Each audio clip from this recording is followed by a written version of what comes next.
कुछ लाइंस तो जैसे फॉर एग्जांपल आप ऑफिस में देखते हो हॉल में पीछे लिखा हुआ है ठोकर लगती है तो दर्द होता है, तभी मनुष्य सीख पाता है। खगोली जो नाम है, ये एक अंग्रेजी लफ्ज जो एक्सप्लेटिव है, क्या वो ओरिजिन है उसका?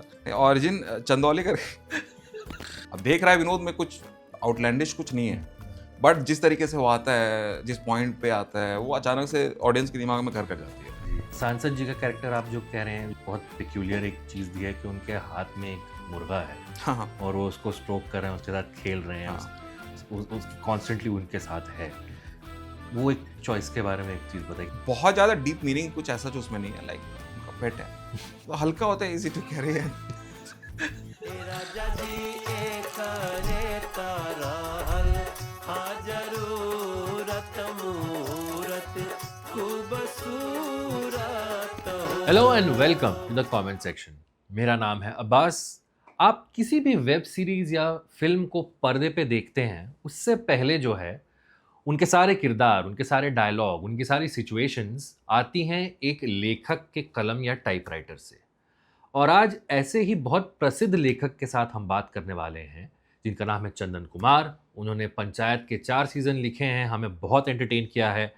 तो आइए पता करते हैं चंदन कुमार जी से कि एक्चुअली में राइटिंग होती क्या है और कैसे होती है। Welcome Chandan, welcome to comment section. Thank you, Abbas. Congratulations on Panchayat season 4। थोड़ी हम शुरू से शुरुआत करते हैं। जी। Panchayat right now is one of the most popular television shows in India. लेकिन आप हमें इनिशियल एक स्पार्क बताइए, इनिशियल आइडिया बहुत पहले आपको पंचायत का कब आया था और कैसे आया था?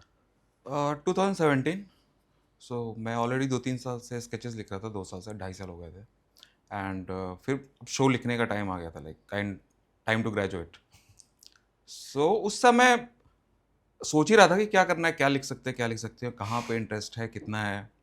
प्लस साथ में स्किल को भी लेकर थोड़ा डाउट रहता है ना कि पता नहीं कितना मैनेज हो पाएगा, जी। नहीं हो पाएगा। सो उस समय एक थॉट था जस्ट कि एक शहर का लड़का, कहीं रूरल एरिया में पोस्टिंग हुई है, कहीं जॉब लगी है पहली, और शुरू में सोचा था कि ये ऑफिसर रैंक पे होगा, कुछ समथिंग एसडीओ टाइप में। उसके पहले एक और था कि कहाँ से ये भी थॉट कहाँ से आया। सो कोई एक पर्टिकुलर पिन पॉइंट नहीं है कि वहाँ से आया। कई सारी फिल्म, स्वदेश वगैरह तो लाइक हम्म। हमेशा से था ही। स्वदेश था, फिर एक था मोटरसाइकिल डायरीज, हम्म। और इस टाइप के बहुत सारे। इवन आप शोले भी देखो तो उसमें भी है कि कुछ लोग बाहर से कहीं जाते हैं एक जगह पे गांव में, और फिर वहाँ पे एक ड्रामा होता है। तो कुछ उस स्पेस में कि लाइक कोई अर्बन टू रूरल जाए एंड कुछ हो। शुरू में ऑफिसर सोचा था, फिर बाद में फिर उसी के आर&डी में पंचायत का सेटअप। एक जगह पे मैंने कुछ यूट्यूब वीडियो देखा था जिसमें पंचायत में वहाँ के डीएम वहाँ के सचिव को बहुत डांट रही थी कि ये काम ऐसे क्यों है, ऐसे क्यों नहीं हुआ, वैसे क्यों नहीं हुआ। और वो काफ़ी फ़नी लग रहा था। बाकी फिर बाकी लोगों के साथ भी थोड़ा डिस्कस किया टीम में, तो वो सेटअप इंटरेस्टिंग सबको लग रहा था। एंड फाइनली वी थॉट कि उस बंदे को पंचायत का सचिव बना देता है। हम्म। एंड ओवरऑल सुन के काफ़ी एक्साइटिंग लग रहा था मुझे। अंदर मतलब खुद लग रहा था कि शायद लिखने में कुछ तो नया निकल के आएगा। पंचायत पे एज सच कोई शो बना नहीं है, जबकि ये काफ़ी ग्रास रूट लेवल पे, जैसे पॉलिटिक्स का दैट्स द क्या सबसे छोटा बिल्डिंग ब्लॉक इंडियन पॉलिटिक्स का, डेमोक्रेसी का।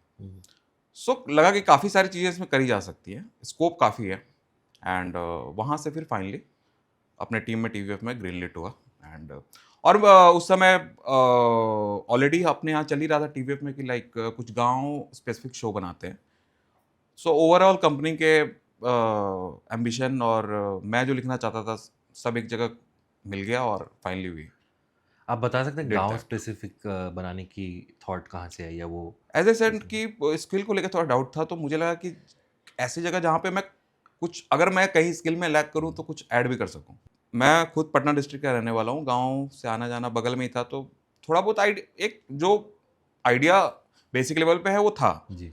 सो मुझे लगा कि शायद मैं उस वर्ल्ड में थोड़ा सा कुछ लेयर्स अपने तरफ से भी डाल पाऊंगा। ये मुझे अपने एंड पे लगा कि शायद इसको मैं कुछ किसी लेवल तक जस्टिस शायद कर पाऊंगा। कहीं आपके दिमाग में ये था कि जो अर्बन ऑडियंस है, ये शो जो है एक ओटीटी प्लेटफॉर्म पे जाने वाला है, शायद जो लोग देख रहे हो कभी गांव में रहे नहीं होंगे, उन्होंने शायद सिर्फ किताबों और फिल्मों में ही गांव देखे होंगे। हम्म। कहीं उनके साथ कनेक्ट करने के लिए कोई एक शॉर्ट हैंड? जैसे कंपनी का ना वायरल फीवर है, सो जी। स्केचेस भी हम लिखते थे, तो ट्रेनिंग ही हमारी यही है कि just try to reach as many people as possible. Right. So ये चीज़ दिमाग में तो हमेशा से था कि लाइक जो शहर वाले हैं वो शायद देखेंगे कि गाँव का क्या है, हाँ। जो गाँव वाले हैं उनको शायद रिलेटेबल लगेगा, हाँ। बट अल्टीमेटली शो उस पे सर्वाइव नहीं करता है, वो तो एक इनिशियल थॉट है। हाँ। अल्टीमेटली तो वो जितना अच्छा आप लिखोगे, जितना अच्छे से आप बनाओगे, जितना अच्छे से कास्टिंग करोगे, सब सारी पैकेजिंग करोगे, तो जी। सब जोड़ जाड़ के फिर फाइनल प्रोडक्ट आता है। हम्म। बट हाँ, शुरू में थॉट ये था कि अगर मेहनत करें तो राइट डायरेक्शन में करें, हम्म। ऐसा ना हो कि सारी मेहनत करने के बाद भी फिर कुछ ज़्यादा हो ना। जी। So okay.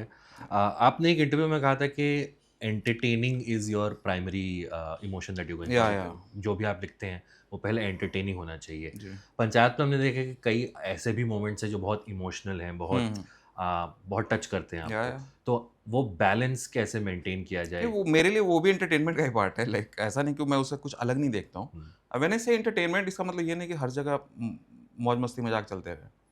एंटरटेनमेंट मतलब कि जेन्युइनली एक फिक्शन, एक दुनिया जिसमें लोग इन्वॉल्व फील करें। अब वो उसमें आप हंसा सकते हो, रुला सकते हो, डरा सकते हो, कुछ भी कर सकते हो, तो सब मेरे लिए एंटरटेनमेंट का ही पार्ट है। जी। सो ऐसे किरदार आप बता सकते हैं जो आपने रियल लाइफ से ड्रॉ करके लिखे हों पंचायत में, जो जिन लोगों को आप असलियत में जानते हो और उनको इंस्पिरेशन लेके आते ऑनेस्टली मतलब ऐसा कुछ उसमें अलग से मैं किसी को पॉइंट आउट करके नहीं करने गया। हैं? जी। सो मेरा टारगेट ये था कि जो भी कैरेक्टर हम लोग बिल्ड कर रहे हैं वो इंटरेस्टिंग हो, कन्फ्लिक्ट्स इंटरेस्टिंग हो, दुनिया इंटरेस्टिंग हो। अब कोई एक कैरेक्टर जिसमें शायद 2-3 अलग-अलग लोगों को शायद मैं जानता हूँगा, उनके कुछ उनमें शेड्स आ गए हों। बट ऐसा कुछ नहीं था कि किसी एक पर्टिकुलर को लेकर के कि अच्छा इस पे बेस्ड ये कैरेक्टर है। माई मतलब sole aim was to make them interesting and make the universe interesting and make the universe like कि उसमें आगे की कहानी हो। ऐसा ना हो कि पहले सीजन में ही सारे के सारे एमओ हमारे खत्म हो जाए। राइट। या बिकॉज वो बहुत लोग फेस करते हैं, स्पेशली शो राइटिंग में जहाँ पे मल्टीपल सीजन्स चलाने होते हैं, तो कई दफ़ा लोग फिल्म के आइडियाज़ को शो में कन्वर्ट कर देते हैं।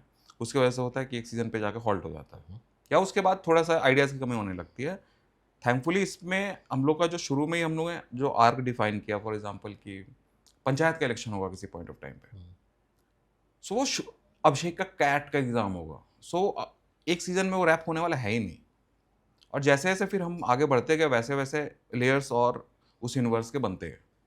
ओके। और फिर एक पॉइंट के बाद फिर जो हमारे कैरेक्टर्स होते हैं वो खुद ही कन्फ्लिक्ट देने लगते हैं। So Deepak Mishra ji is primary collaborator Yeah, on this yeah. Show with you. Yeah. आप उनके साथ फ्लैटमेट हुआ करते थे? हाँ, कहीं आपको लगता है कि वो एक केमिस्ट्री जो इनके साथ जम गई थी कि it makes it easier for you to pick? Definitely जैसे अभी क्या, दोनों हम लोग टीवीएफ में काम कर रहे थे, और जब इसको मैंने लिखना शुरू किया तो फिर दीपक मिश्रा ऑन बोर्ड हो गए एज अ डायरेक्टर एंड को क्रिएटर। और उसके बाद चूंकि हम लोग एक ही फ्लैट में रहते थे, तो और ऑफिस आना है जाना है, साथ में जा रहे हो आ रहे हो, घर में वहीं रह रहे हो, तो एक ऑटोमेटिक वो कि थोड़ा कन्वर्सेशन लाइक डिस्कशन जो इनिशियल जो था वो थोड़ा बेटर हो गया। लाइक बहुत ज़्यादा अब मुझे बाउंसिंग बोर्ड चाहिए तो उसके लिए मुझे कहीं जाना नहीं पड़ता है। सो उसके वजह से भी शायद हाँ डेफिनेटली थोड़ा सा चीज़ें बेटर तो डेफिनेटली रही, specially in the first season, जी। क्योंकि उस समय सब कुछ सेट हो रहा था ना, हमें भी कुछ पूरा दिख नहीं रहा था। हम्म। वो तो जैसे जैसे ड्राफ्ट्स आते गए, जैसे जैसे सारे एक्टर्स लॉक होते गए, फिर फाइनली गांव लॉक हुआ जा करके, तब जाके कुछ कुछ दिखना शुरू हुआ। अच्छा ठीक है, शायद ये शो ऐसा बनेगा। फिर शूट पे गए, शूट किया हमने, फिर म्यूजिक टेबल पे आया, तो जो पंचायत का जो ट्रेडमार्क आप जो भी एक देखते हो, म्यूजिक सुनते हो, सो उस समय अनुराग साइकिया वाज देयर, तो सब मिलजुल कर एक फाइनली हमने एक ढंग का मिला जुला कर एक सीजन बना लिया था, और वो बनने के बाद ही दिखना शुरू हुआ। और आई थिंक इसमें बहुत बड़ा कंट्रीब्यूशन था कि हम लोग साथ में फ्लैटमेट थे, तो मिसअंडरस्टैंडिंग्स कम थी। जी। ओके। Yeah. शुरुआत के कैरेक्टर्स के बारे में कुछ थोड़ा बात करते हैं, जो प्राइमरी कैरेक्टर्स हैं। विलेज के प्रधान जी जो हैं, जो रघुवीर यादव प्ले करते हैं, ऐसे कैरेक्टर को आपने कैसे ये एस्टैब्लिश किया कि भाई देखो हम उसकी बुराइयां भी दिखाएंगे लेकिन आपको पसंद आएंगे? बिकॉज वो हमारे protagonist, one of the protagonist में थे, Right. और फिक्शन है, मतलब अभी मैं उस पर पहले सीजन में घुस के उनको लेक्चर देना शुरू नहीं कर दूंगा कि आप गलत हो। क्योंकि उसमें फिर सडनली वो फ्लेवर मज़ा जो है ख़त्म हो जाएगा। अगर शुरू में ही अगर मैंने उन्हें pure out and out villain दिखा दिया या जो भी कुछ भी कर दिया उस टाइप से, सो पता नहीं वो ढंग दैट्स नॉट द लैंग्वेज जिसमें यूनिवर्स। अगर आप ब्रेकिंग बैड देखते हो तो Walter white is like villain kind of, but आप उसके उन लोगों ने दिखाना जो शुरू किया उसके पर्सनल साइड से शुरू किया, फिर धीरे धीरे आप उसके अदर साइड में जाते हो।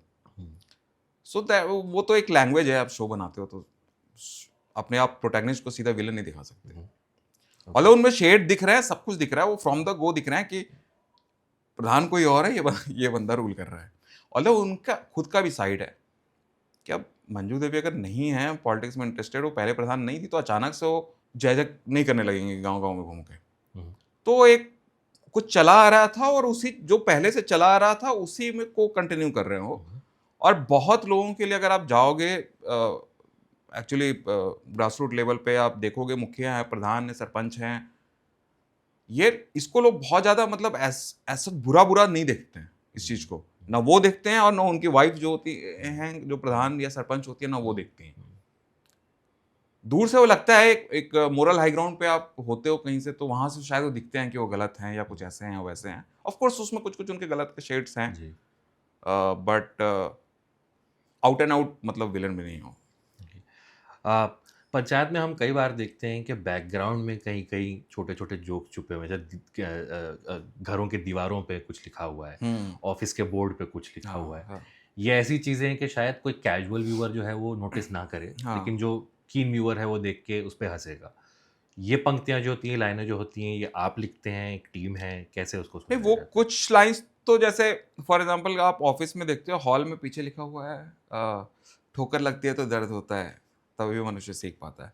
तो उसमें मैंने एक प्लेस होल्डर डाल दिया था, और उसके बाद जब finally art team on board हुई तो फिर प्रोडक्शन में हमने डिस्कस शुरू किया कि वहाँ पे कौन सा बेस्ट फिट लाइन होगा। ऑप्शंस तो बहुत सारे थे, बट उसमें तो कुछ आर्ट टीम को बोला तो उन लोगों ने भी कुछ कुछ निकाले कोट्स इधर उधर से, और फिर उसको देख करके एक लॉक कर लिया कि अच्छा हाँ दिस, कि ये थोड़ा थीमेटिकली मैच कर रहा है और समय समय पे हम उसे दिखाते रहेंगे। तो कुछ कुछ लाइंस पहले से भी होती है। अब जैसे बावासीर वाली जो लाइन थी, जी। तो वो तो खैर स्क्रिप्ट का ही पार्ट थी, बिकॉज एपिसोड की कहानी उसी पे बेस्ड थी। बट इस टाइप से बैकग्राउंड में कहीं कहीं दिखते हैं, तो कुछ रहते हैं, कुछ हम लोग प्री प्रोडक्शन के टाइम पे डिसाइड कर लेते हैं। ओके। पंचायत के कई सारे मीम्स भी बने हैं। सबसे पॉपुलर जो है देख रहा है विनोद, जिसके बहुत मीम्स बने हैं। कई सारे कैरेक्टर नेम्स भी हैं जो बहुत लोगों को पसंद आते हैं। तो एक लिंग्विस्टिक रिदम है, एक भाषा का एक जो इम्पैक्ट पड़ता है सुनने पे, वो है। जैसे जैसे सीज़न 2-3 तक आप आए, कहीं एक दिमाग में ये था कि लिखते वक्त आपके दिमाग में होगा इसका मीम बन सकता है या ये पॉपुलर हो सकता है? ये ना लिखते वक्त बहुत ज़्यादा मैं इसके बारे में सोचता नहीं हूँ, क्योंकि फिर अगर आप मतलब बहुत ज़्यादा सोच कर करने लगोगे तो वो थोड़ा सा प्रॉब्लम हो सकता है, क्योंकि फिर आप उसी हिसाब से फिर बाकी चीज़ों को एडजस्ट करने जी, लगते हो कि जी। किसी तरीके से डायलॉग बैठ जाए, क्योंकि मेरे दिमाग में आ गया। सो वो चीज़ कोशिश करता हूँ अवॉइड करने की, एंड नेचुरल लैंग्वेज में लिखो और ढंग से कहानी ओवरऑल बिल्ड करो। और उसमें अगर सिचुएशंस होते हैं तो बेसिक से बेसिक डायलॉग भी लोगों को अच्छे लगने लगते हैं। अब देख रहा है विनोद में कुछ आउटलैंडिश कुछ नहीं है, बट जिस तरीके से वो आता है, जिस पॉइंट पे आता है, वो अचानक से ऑडियंस के दिमाग में घर कर जाती है। जी। और प्लस साथ में चूंकि ओवरऑल डायलॉग राइटिंग इसमें थोड़ा कन्वर्सेशनल है, तो इसकी वजह से जब इंटरनेट पे जब लोग एक्सचेंज करते हैं, कन्वर्सेशन करते हैं, तो उस लैंग्वेज में कहीं ना कहीं वो फिट बैठ जाता है। तो चूंकि बोलचाल की भाषा है, इसलिए लोग उसको फिर यूज़ करने लगते हैं as a memes to reply somebody, और कुछ कुछ सिचुएशंस में अलग अलग। सो एक वो चीज़ है, बट अलग से सोच कर तो अच्छा। हाँ नहीं लिखता हूँ, क्योंकि वो तो सोच के लिखने पे गड़बड़ हो जाएगा फिर। कैरेक्टर्स के जो नाम है, बनरक्कस जो है बहुत ही टिपिकल नाम है। एक सुनते साथ आपको एक इविल का इमेज देता है। कैरेक्टर्स के नाम आप कैसे सोचते हैं लिखते वक्त? कि थोड़ा लगे वो नाम सुन करके कि उस एरिया को बिलोंग करता हो, एक तो वो चीज़ है। प्लस साथ में बनराकस तो ऐसे भी उसको एक एक्चुअल नाम तो उसका भूषण है जी।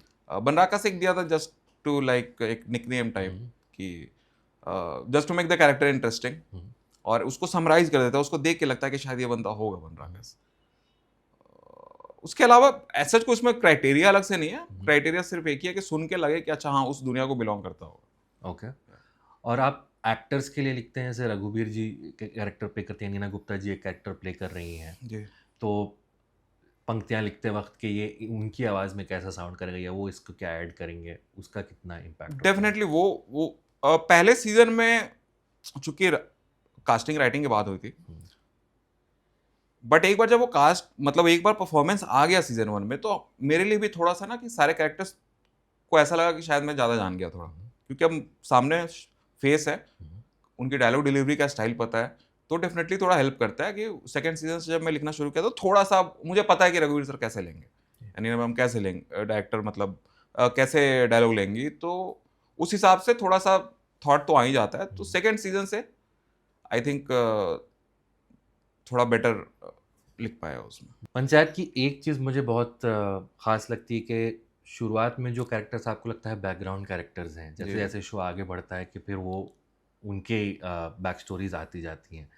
इसका सबसे अच्छा एग्जांपल जो है प्रहलाद चा का जो कैरेक्टर है, शुरू में एक बैकग्राउंड कैरेक्टर, एक हैवी सेट आदमी है जो बॉडीगार्ड की तरह है, लेकिन सीज़न 2 में एंडिंग में वो एक बड़ा रिवील जो होता है कि उनके जो बेटे हैं उनका देहांत हो गया है, वो एक बड़ा इम्पैक्टफुल हाँ। पॉइंट है। तो कैसे आप ये प्रहलाद चा के एग्जाम्पल ले लीजिए कि आपने कैसे उस कैरेक्टर को पहले सोचा और फिर सीज़न 2 वो जो इम्पैक्ट था और उसके बाद जो सीज़न 3 और 4 में उनका कैरेक्टर आगे बढ़ा, उसका एक हल्का सा आर्क अगर आप बता सीजन 1 में ना प्रहलाद हो या विकास हो, कई सारी चीज़ें नहीं पता थे उसके बारे में, और उसमें हम बहुत ज़्यादा घुसना भी नहीं चाहते थे इमीडिएटली, क्योंकि सीजन 1 का एम था बस कि उस वर्ल्ड को सेट करना, और उस वर्ल्ड को सेट करने में हमें कुछ कुछ चीज़ें मतलब ऑडियंस को हम बॉम्बार्ड नहीं कर देना चाहते थे कि अरे इसका भी ये है, इसका वो है, इसका ये है। हमें इतना था कि कुछ चीज़ें लोगों के दिमाग में अच्छे से बस जाएं। गांव कैसा है, ऑफिस कहाँ है, टंकी कहाँ है, गांव ऑफिस के बीच में कितनी दूरी है, कितनी दूर पे एक बाजार है, कौन कौन और कैरेक्टर्स हैं उस दुनिया में। तो 1 का की कुछ बेसिक रिक्वायरमेंट्स थी, जो जितना हमें उतना ही अचीव करना था। बाकी कैरेक्टर्स में प्लान यही था कि सेकंड सीजन से घुसेंगे उसमें, थोड़ा सा डीप जाएंगे, उनके कैरेक्टर्स को एक्सप्लोर करेंगे और कैसे वो आगे बढ़ाने में शो को मदद कर सकते हैं, कैसे वो डिफरेंट रेंज ऑफ इमोशंस दे सकते हैं। क्योंकि हंसी मजाक तो हो गया था 1 में इनफ, सो आई थिंक लगा कि थोड़ा सा और अब डीपर जाते हैं। एंड प्रहलाद के लिए कि प्रहलाद के का एक कुछ आर्क सोचा, और उस आर्क में फिर लगा कि अच्छा ऐसा कुछ जरूरी है सेकंड सीजन में करना, क्योंकि उसका एक है आगे जैसे जैसे बढ़ेगा सीजन समझ में आएगा वो। सो वो सेकंड सीजन ऑनवर्ड ही सोचना शुरू किया। इवन जैसे आप बनराकस का कैरेक्टर देखते हैं तो 1 में हमने सिर्फ इसे इंट्रोड्यूस किया था। इवन 1 में मैं ये श्योर नहीं था कि इसको मैं 2 में शायद यूज करूंगा, बट हाँ इतना पता था कि 2 में we will need a opposition, एक अपोजिशन चाहिए होगा। तो 2 में जब अपोजिशन फिगर आउट कर रहा था तो उसमें लगा कि यार कुछ नए बंदे को डालने से अच्छा कि जो बंदा एस्टेब्लिश्ड है, जो कि हम दिखा चुके हैं कि he is like against Pradhan and his whole family, एंड वो उस टाइप का बंदा है कि जो कि शायद आवाज़ उठा पाएगा, and brilliant actor of course, मतलब वो तो है ही। सो उसको लेकर के फिर लगा कि चलो ठीक है अपोजिशन बनाना है तो इन्हें बना देते हैं। तो धीरे धीरे फिर एमएलए इंट्रोड्यूस हुआ सेकंड सीजन में। अच्छा रोड है, रोड के लिए फंड चाहिए जो कि एमएलए देंगे। तो वो सब ग्रेजुअल धीरे धीरे फिर डाउन द लाइन जैसे जैसे कहानी बढ़ती गई वैसे वैसे हम उन्हें थोड़ा थोड़ा करके एक्सपोज करते गए। ऐसा कोई एग्जाम्पल कैरेक्टर का जो ऑडियंस रिएक्शन की वजह से आपने सोचा कि हाँ इसको अच्छा रिएक्शन मिला, इसको ज़्यादा फुटेज देना चाहिए? कैरेक्टर बनाए नहीं है ऑडियंस रिएक्शन से, वो ऐसा था एज ए सेड ना कि जैसा भूषण का जो कैरेक्टर बन रहा जी। तो ऑडियंस रिसेप्शन बहुत हाई था 1 में उनका। सेकंड में हमें बनाना था एक अपोजिशन, तो हाँ अगर वो उन्होंने चूंकि बहुत अच्छा काम किया और अच्छे से एस्टैब्लिश हो गए तो फिर ये कॉल लिया कि ठीक है अपोजिशन है तो फिर इसी बंदे को बनाते हैं rather than introducing a new character, क्योंकि अब इस बंदे की एक हिस्ट्री हो गई, इसकी ओरिजिन स्टोरी हो गई अपोजिशन की। ऑल्दो ओरिजिन स्टोरी बहुत पहले से होगी, क्योंकि वो सीजन 1 में भी आया था तो ऐसा देख के लगता था कि शायद ये पहले भी इनका ना कुछ प्रधान जी से कुछ सही जमता नहीं है, बट हमने एटलीस्ट सीजन 1 में उसकी ओरिजिन स्टोरी दिखा दी। अब इसके वजह से जब वो 2 में दिखता है तो लोगों को ध्यान आता है कि अरे हाँ यही तो बंदा था जो कि ये तो सीजन 1 से आवाज उठा रहा है। सो बट एज सच कुछ ऐसा नहीं कि ऑडियंस किसी को बोल दी तो ओके हाँ उसके बेसिस पे ला रहा है। अगर हमारे प्लान में बैठ गया तो ठीक है। जी। चीज़ों और कैरेक्टर्स के नाम के से मुझे एक याद आया कि खगोली जो नाम है, ये एक अंग्रेज़ी लफ्ज़ जो एक्सप्लेटिव है हाँ। उसके बहुत मिलता-जुलता है। क्या वो ओरिजिन है उसका? ऑरिजिन चंदौली करके चंदौली करके एक जगह है यूपी जी। में, ईस्टर्न यूपी में। जी। सो बाजार का कुछ नाम रखना था तो उसी में चंदौली या इस टाइप से कुछ कुछ जगह है। हाँ। चंदौली किधर भी शायद नहीं, एमपी में कुछ और है। कहने का मतलब कि वैसे ही कुछ कुछ नाम थे तो उसी में परम्यूटेशन कॉम्बिनेशन कुछ कर रहा था कि ये नाम कर सकते हैं, वो नाम कर सकते हैं, और जिसका रिंग अच्छा हो, लाइक सुन सुन के याद रहे, और उसी में फिर वो फकौली बन गया। उसके बाद फिर मैं भी उसमें सोचने नहीं गया कि अच्छा एग्जैक्टली कहाँ से मेरे दिमाग में आया, जी। बट आ गया तो, और सब सुन के सबको अच्छा लग रहा था। ओके। कोई ऐसा किरदार है जिसको लिखने आप इंतज़ार करते हैं कि इस कैरेक्टर को लिखा जाए क्योंकि आपको बड़ा मज़ा आता है इस कैरेक्टर को लिखने में? ओवरऑल आई थिंक मेरा किक पॉइंट ओवरऑल स्टोरी को लेके और कैसे वो चीज़ें प्रोग्रेस कर रही हैं उसको लेके होता है, और Okay. उसमें फिर अलग अलग कैरेक्टर्स कंट्रीब्यूट करते हैं। तो आई थिंक तो वो एक सीजन का की जो कहानी है उसको ज़्यादा शार्प करने में जो भी कैरेक्टर हेल्प कर पाए वो मज़ेदार हो जाता है। तो ऐसा कुछ अलग से नहीं है। हाँ, लेकिन डाउन द लाइन जैसे जैसे मैं आगे बढ़ रहा हूँ वैसे वैसे आई थिंक प्रधान जी का जो कैरेक्टर है वो काफ़ी बहुत इंटरेस्टिंग बन के, क्योंकि शुरू से उनमें एक शेड ऑफ ग्रे है जी। उनके कैरेक्टर में। तो जैसे जैसे इलेक्शन के नज़दीक पहुंच रहे हैं तो उनकी जो बेचैनी है वो बढ़ती जाएगी, और उनके अंदर की जो भी चीज़ें वो मतलब नेगेटिव जो दूसरा साइड था वो ग्रेजुअली थोड़ा थोड़ा आएगा। इसके वजह से शायद वो थोड़ा सा कॉम्पिटिटिवली थोड़ा सा ज़्यादा इंटरेस्टिंग है, बट अगेन ओवरऑल कहानी ही लाइक सीज़न की कहानी मैटर करती है ज़्यादा, और उसमें जो जितना कंट्रीब्यूटिव हो जाए एज अ कैरेक्टर। जो सचिव जी का कैरेक्टर है, जी। कहीं आपको लगता है कि हर सीज़न में आपको एक रीज़न चुनना पड़ता है कि वो गाँव छोड़ के ना जाए? क्योंकि पहले सीज़न से कॉन्फ्लिक्ट उनके अंदर यही रहा है कि बस हो गया, मुझे नहीं रहना है यहाँ, मुझे यहाँ जाना है। और हर सीज़न में उनके पास कुछ ना कुछ मिल जाता है ऐसा जो वो छोड़ के नहीं जा पाते हैं। क्या आपने एक लंबी आर्क सोच रखा है या हर सीज़न में आप सोचते हैं कि अब इनको नहीं ही नहीं, वो ओवरऑल आर्क को सोचा हुआ है। जैसे जी। एक कॉलेज के बाद जो आगे कहीं भी आप जब पहली बार काम करने जाते हो कम से कम आप 2 साल तो करते हो काम, जी। और ये उतना कोई बहुत ब्रिलियंट स्टूडेंट भी नहीं है कि पहली बार में कैट क्रैक कर ले, वो भी उसने नहीं करा पहला सीजन में आपने देखा। सो मिला जुला करके एक सर्टेन पीरियड ऑफ स्टे तो है, तो उसके लिए हम अलग से नहीं सोचना पड़ता है कि अच्छा ये करके अब उसे रोक देते हैं। वो जो करना है वो कैट एग्ज़ाम दे के आया ही, लास्ट सीजन में पता चला ही कि उसका कैट एग्ज़ाम अच्छा गया है। सो उसका एक ट्रैक है जो चल रहा है, और अलग से कुछ फाइट नहीं मारनी पड़ती है कि इस बार सोचते हैं कि उसको कैसे रोक दें। जी। इवन आप सीज़न 4 जब देखोगे तो उसमें भी वो जो उसका रास्ता है वही रास्ता है, अलग से हम एक्स्ट्रा हर्डल नहीं क्रिएट कर रहे हैं दोनों। सो एक्स्ट्रा तो नहीं सोचता हूँ उसके लिए कि ये करके रोक देते हैं। ओके। उस जर्नी, हाँ उस जर्नी में जितना एडिशन हो पाए, जो चीज जितना उस कैरेक्टर की जर्नी जितना एक्साइटिंग रह पाए उस पर ज़्यादा फोकस रहता है। ओके। सीज़न 3 और 4 ज़्यादा पॉलिटिकल हैं टोन में सीज़न 1 और 2 से।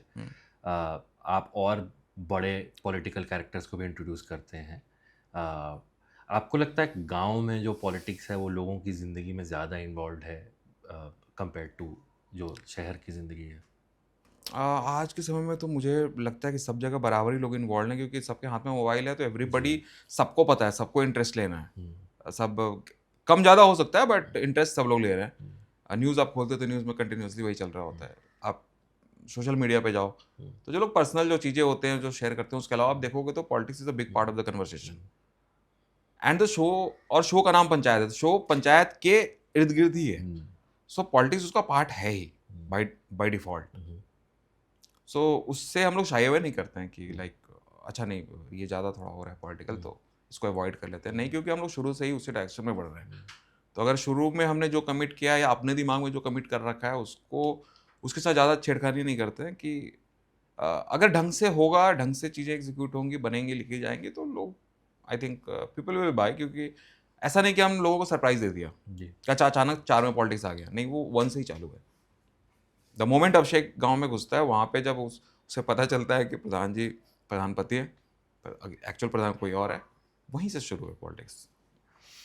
विधायक जी जैसा कैरेक्टर जब आप सीजन 3 में इंट्रोड्यूस करते हैं, जैसा आपने बताया कि प्रधान जी को आप ऑलरेडी दिखा चुके हाँ, हैं सीजन 2 में इंट्रोड्यूस। सीजन 2 में, कि ये जो हैं एक तरह से ग्रे शेड है उनका। अब आपको एक और सुपीरियर कैरेक्टर ऐसा दिखाना है जिसका चौड़ और ज़्यादा है।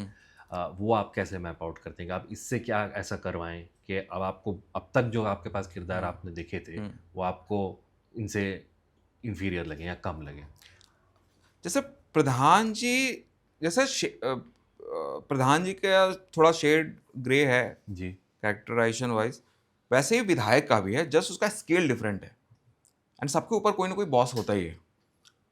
तो प्रधान जी भी कहीं जाकर सर झुकाते हैं। प्रधान जी ऑफिस के बॉस है, पंचायत ऑफिस के बॉस है, बट वो भी जाके कहीं पे पोलाइट होते हैं जानबूझ करके। ये वहाँ पे बहुत ज़्यादा बोलना नहीं है विधायक के यहाँ, बहुत ज़्यादा इधर उधर नहीं बोल देना है, कुछ कह रहे हैं तो सुन लो। उसी तरीके से विधायक का भी है। विधायक को भी लास्ट सीजन आपने देखा होगा तो एक सांसद जी का कॉल आता है, तो एक लेयर है, मतलब इनके सीनियर ये, इनके सीनियर ये, और सब में है। लाइक पॉलिटिक्स चीज़ ही ऐसी है कि उसमें बहुत ज़्यादा ब्लैक एंड वाइट कर पाना रेयर होता है। जी। वो आप अभी चारों तरफ देख लो, इंडिया में देख लो कहीं पे, मतलब वो ब्लैक एंड वाइट कर पाना बहुत ही रेयर, मतलब ऐसे लोग बहुत ही रेयर होते हैं। सो नॉर्मल इंडियन पॉलिटिक्स का टोन ही है कि वो कोई आदमी किसी के लिए सही रहता है अगर प्रधान जी फुलेरा पश्चिम में ज़्यादा काम करा दिए तो पश्चिम वाले के लिए तो सही है ना, वो पूरा वालों को बुरा लग रहा है, बट पश्चिम वाले को तो कहेंगे कि भाई हम तो वोट ही इसीलिए देते कि हमारे लिए काम कराएं हो। सो बहुत सारी चीज़ें होती हैं जो स्टेम आउट होती हैं फंड क्रंच से। पैसे उतने नहीं है कि सबको हम खुश कर पाएँ। उसी में हमें अपना पॉलिटिक्स भी देखना है।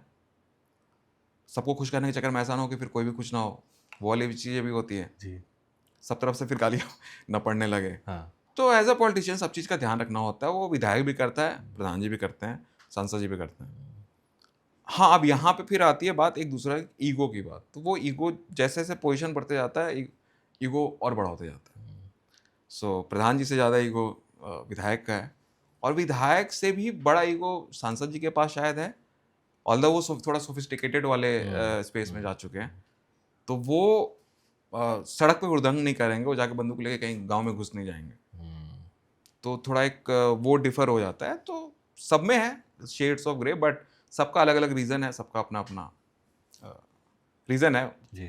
सो सांसद जी का कैरेक्टर आप जो कह रहे हैं, जो स्वानंद किरकिरे जी ने प्ले किया है, वो कैरेक्टर, उसको सीजन 4 में आपने उनको सीजन 4 में आपने बहुत पिक्यूलियर एक चीज़ दी है कि उनके हाथ में एक मुर्गा है। हाँ, और वो उसको स्ट्रोक कर रहे हैं, उसके साथ खेल रहे हैं। हाँ। उसकी कॉन्स्टेंटली उनके साथ है। वो एक चॉइस के बारे में एक चीज़ बताइए कि मुर्गे पे कैसे आपने ये किया, डिसाइड किया कि ये एक जानवर है जो रहेगा उनके साथ? एक तो जैसे वो एक बार 4 आए जब देखेंगे लोग तो शायद कुछ जी। ज़्यादा क्लियर होगा, बट वो बहुत ज़्यादा डीप मीनिंग कुछ ऐसा जो उसमें नहीं है। लाइक उनका पेट है अगर वैसे देखा जाए तो। बाकी कुछ कुत्ता, बिल्ली, कछुआ नहीं, मुर्गा ही क्यों? हल्का होता है, इजी टू कैरी है। बाकी कुछ है हल्का सा, वो शायद आप जब 4 देखोगे ना जी। तो उसमें दिख हाँ, जाएगा। हाँ। बाकी एज सच उसका भी अपना रोल है, हाँ। टाइम के साथ अच्छा। कुछ चीज़ें होंगी, बट ओके। पंचायत जैसे जैसे आगे बढ़ता गया, उसमें गानों और म्यूज़िक का बहुत रोल रहा है, और हाँ। इवन मोन्टाजेस जो होते हैं बड़े अच्छी तरह से किए जाते हैं।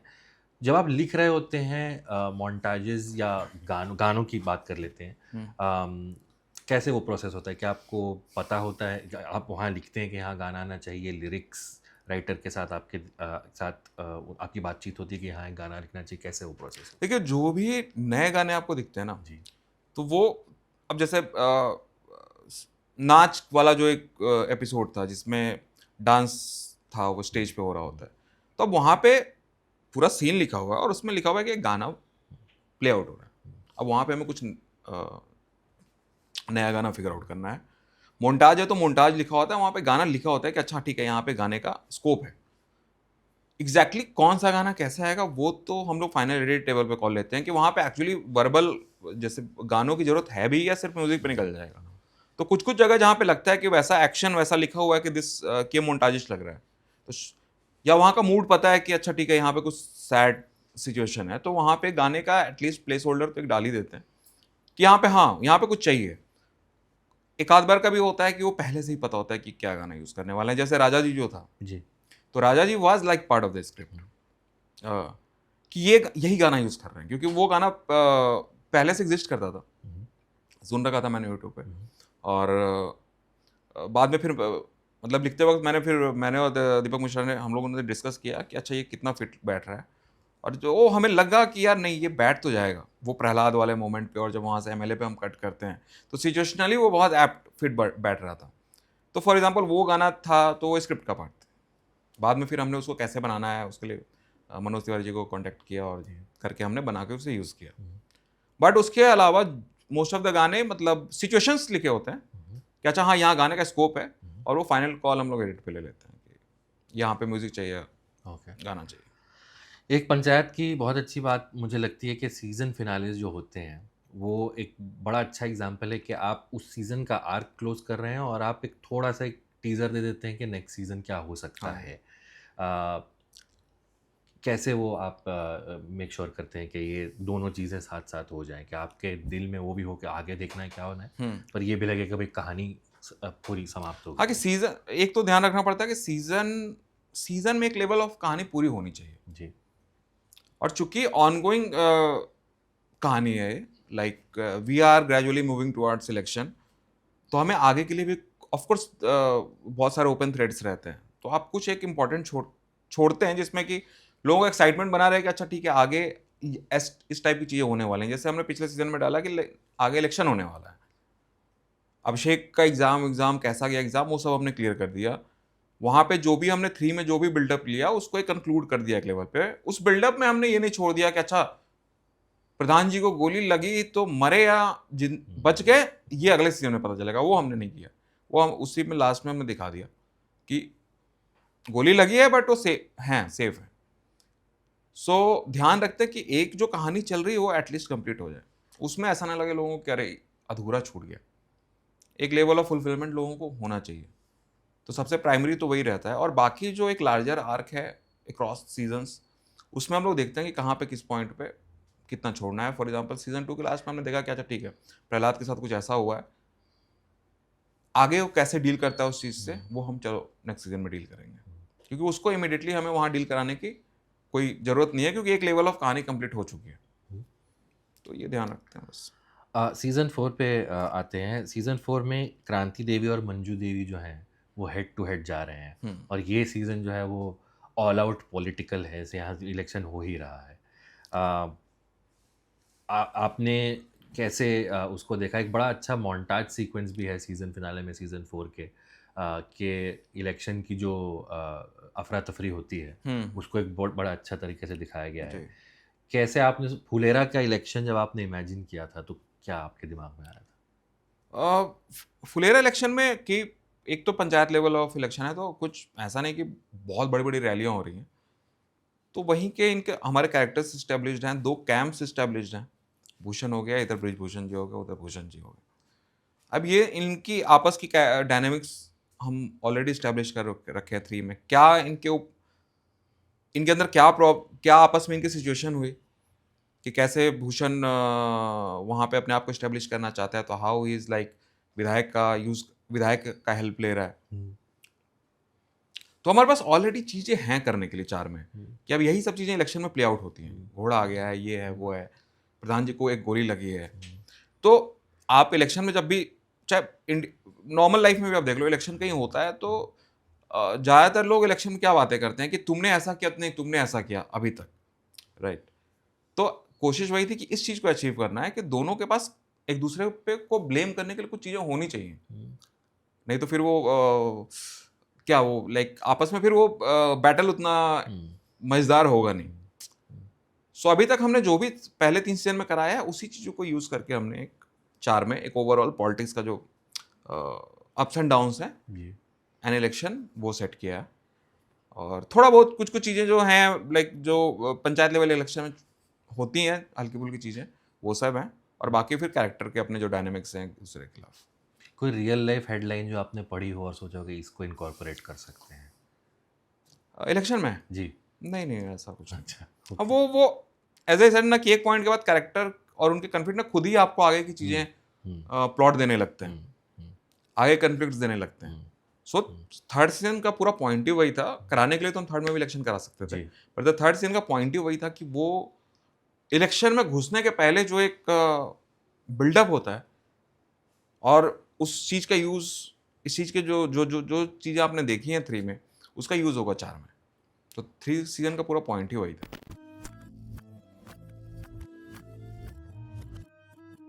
सीजन 4 में एक मोमेंट आता है जब विनोद का जो कैरेक्टर है वो थोड़ा सा लगता है कि वो यहाँ वहाँ अदल बदल कुछ होने वाला है। और विनोद का कैरेक्टर इन जनरल मुझे लगा सीजन 4 में एक एम्पथी उसके लिए क्रिएट होती है। और वो है विलन का साइड किक। तो क्या उसके पीछे ऑब्जेक्टिव था विनोद के कैरेक्टर को इस तरह से पोर्ट्रे करने का सीजन 4 में? पहले तो Bhushan out and out villain नहीं है हम लोग के लिए, ठीक है, तो वो अपोजिशन है, let's call him opposition. Okay. तो अपोजिशन में है वो। और ये तो होता है कि लोग अलग अलग पॉलिटिकल पार्टीज में इलेक्शन के समय आप देखती हो कि कितना चलते रहता है, कोई इधर जा रहा होता है, कोई उधर जा रहा होता है, कोई किसी को पोच करने की कोशिश कर रहा होता है कि तू भाई इधर आ जा। तो ये उसी से हल्का सा रिलेटेड है या इंस्पायर्ड है। और उस गैंग में कुछ प्रधान जी को या किसी को कुछ दिखा तो दे आर जस्ट ट्राइंग, वो लाइक नॉर्मल पॉलिटिक्स है ये। राइट। हाँ, वो तो सब लोग कोशिश करते हैं कि भाई कहीं का सामने वाली पार्टी में कुछ अच्छा कोई दिख जा रहा है तो why not, like let's see, अगर साथ में हो जाए तो क्या प्रॉब्लम है, सामने वाली पार्टी कमजोर हो जाएगी। सर लड्डू का जो एक सिंबलिज्म मुझे लगा कि उस विनोद जो है एक एपिसोड में लड्डू एज प्रसाद ले लेता है और उसके साथ अनबन हो जाती है और फिर फिनाले में हम देखते हैं लड्डू बट रहे हैं, बन रहे हैं सेलिब्रेशन के लिए और विनोद जो है वो जाके ओवर करता है, उनको ऑफर करता है लड्डू। तो विनोद जो है आपने ये क्यों डिसाइड किया कि ये नहीं दल बदलेगा, ये फिर भी ऑपोजिशन की तरफ ही रहेगा? Because in our sense we are thinking of Abhishek Pradhan ji as quote and quote good guys और जो सामने वाला ऑपोजिशन है वो are quote and quote bad guys. और ये विनोद जो है कहीं एक हम चाहते हैं कि वो अच्छी तरफ आ जाए क्योंकि वो हम थोड़े नर्म दिल हैं उसकी तरफ। तो मैं जानना चाह रहा हूँ कि ये ऑन पर्पस है आपने कैसे, क्योंकि मैं उसके लिए आई फॉल फॉर इट, मैं चाहता हूँ विनोद आए हमारी तरफ लेकिन वो नहीं आता है और मैं वो भी रिस्पेक्ट कर रहा हूँ कि वो वहाँ है। तो ये इमोशंस के साथ आप कैसे खेल रहे हैं जब आप पेपर पे लिख रहे हैं? क्योंकि इसमें ना मैं एज सच इन दोनों कैम्प को ना हीरो विलन की तरह नहीं देख रहा। उसमें कुछ लोग इधर हैं, कुछ लोग उधर हैं, उधर के लोगों में कुछ अच्छाइयाँ बुराइयाँ, इधर के लोगों में कुछ अच्छाइयाँ बुराइयाँ हैं। And Vinod in general he is a good guy. अगर आप उसका देखोगे कि जब सीजन 2 में भी जब आता है और उसके घर में टॉयलेट नहीं बना होता है और वो खेत में चला जाता है और ये लोग पकड़ लेते हैं, लास्ट टाइम वो एंड मोमेंट पे जब डीएमएम स्पॉट कर लेती हैं तो वो मान जाता है इनकी बात, यार छोड़ो अब इसके लिए क्या पूरे गांव का हम बदनामी करने जाएं अपने गुस्से में। So he is a nice person. अब चाहते हैं दोनों साइड के लोग कि ऑफकोर्स भूषण की तरफ तो है ही, प्रधान जी भी चाहते हैं कि अच्छा आदमी है, अगर पीछे हमारी तरफ आ जाए तो वो डेफिनेटली कमज़ोर होगा भूषण, क्योंकि विनोद भी ईस्ट से, फुलेरा ईस्ट से आता है। अगर उसका इतना इंपॉर्टेंट साथ का बंदा अगर टूट के अगर इधर आ जाता है तो बैड, गांव के नज़र में थोड़ा बैड पीआर है भूषण के लिए। So but as I said कि भूषण अच्छा आदमी है तो वो इतना जल्दी टूटेगा नहीं ऐसे। मतलब अगर जब कोई नहीं था उसके घर में टॉयलेट नहीं लगा था तो उसके पास आया कौन था? भूषण आया था। उसने आगे बोला कि भाई तू ऐसा कर, तू ये कर, जो भी चढ़ाया, भले भूषण अपने मतलब के लिए चढ़ाया लेकिन फाइनली उसका टॉयलेट लगा उसकी वजह से, उस प्रेशर पॉइंट की वजह से। सो सब कुछ होते हुए भी वो इतनी जल्दी टूटेगा तो नहीं, और बाकी फिर आगे की कहानी में उसका पार्ट है। ओके, सो उसका भी कुछ है।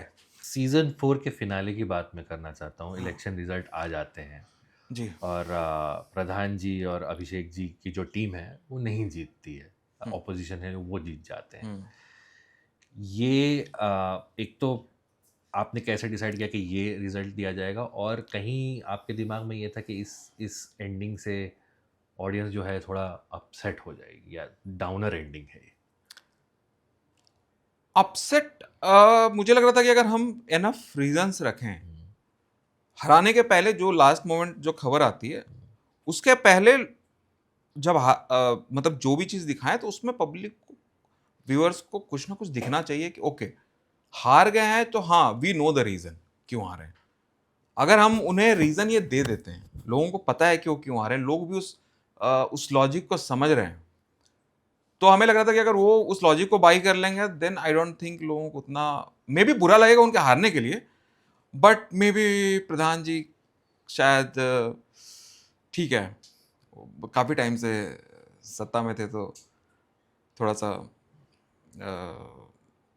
दिमाग उनके होश में आएगा, और साथ में कि अगर वो